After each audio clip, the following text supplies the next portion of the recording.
सकाळी लवकर उठून आवरून आम्ही निघलोय रांगणगाड्याच्या ट्रेकसाठी. जात जाता वाटेतच मित्र फोटोसाठी पोज देत होते. त्यानंतर आम्ही गाडीवर बसून पुढील प्रवासास सुरुवात केली. त्यानंतर थोडा वेळ प्रवास केल्यानंतर आम्ही नाश्ता करण्यासाठी एका ठिकाणी थांबलो.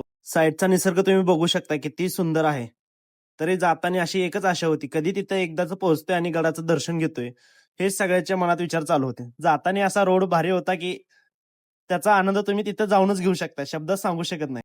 तर हे तुम्ही गडाकडे येत असताना ट्रेकिंगला साध्या हलक्या गाड्या आणा, कारण बुलेट वगैरे आणले की त्याचं अशा फसतात वगैरे हे होतं. तरी आमच्यातल्या मित्रांना सांगूनही त्यांनी अशाच गाड्या घेऊन आले. त्याच्यामुळं बघताय तुम्ही फजिती. तिथनं गाडी डायरेक्ट खाली गेली तर आमचा मित्र म्हणतोय जिमला जातोय, डेडलिफ्ट करतोय, काहीतरी फायदा झाला पाहिजे. उचलतोय गाडी, टेकतोय बाजूला. त्याच्यानंतर असे सुंदरसा खेकडा बघू शकताय. रोड एकदम असा, वातावरण एकदम असं एकदम खल्लास होत. आता गाड्यांचा टप्पा संपलेला. ह्या वड्याच्या नंतर आम्ही चालत चाललो.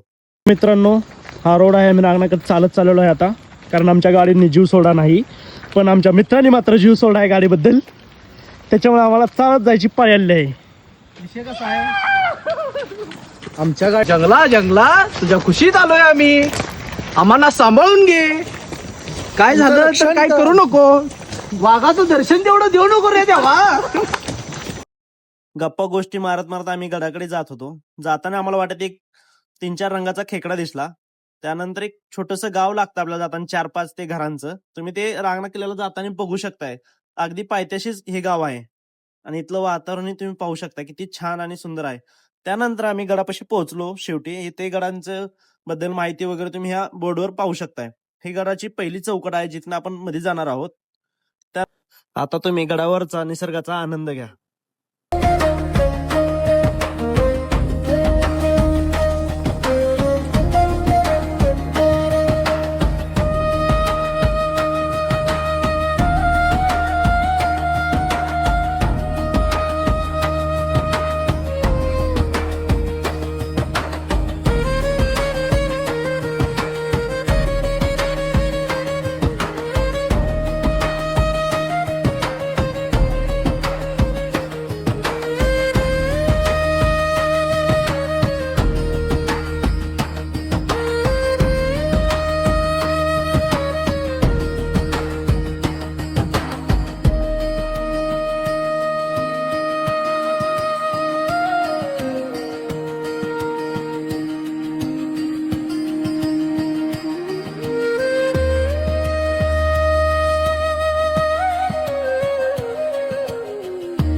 तेव्हा आमच्या परतीचा प्रवास सुखाचा हो, काही प्रॉब्लेम यायला नको, बायकांची कुठं अडकाय नको देवा.